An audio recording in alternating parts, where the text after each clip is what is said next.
Welcome to our channel. If you want to activate Google Pay for in-store purchases, follow these step-by-step instructions to set up contactless mobile payments. Step 1. Download the Google Pay app from the Google Play Store if you have an Android device, or from the App Store if you have an iPhone. Step 2. Open the Google Pay app and sign in with your Google account.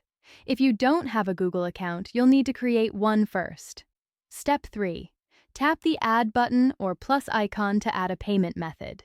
You can add credit cards, debit cards, or link your bank account. Step 4. Enter your card information by either scanning your card with your phone's camera or typing in the card number, expiration date, and security code manually. Step 5. Verify your card by entering the verification code sent via SMS or email from your card issuer. This confirms that you're the legitimate cardholder. Step 6. Accept the terms and conditions for using Google Pay.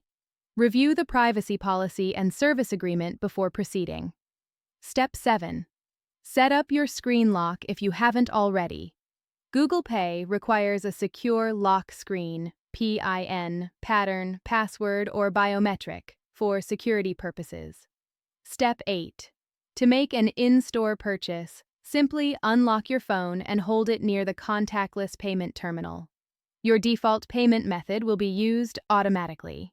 Wait for the confirmation checkmark on your screen before moving your phone away. Don't forget to like this video and subscribe to our channel.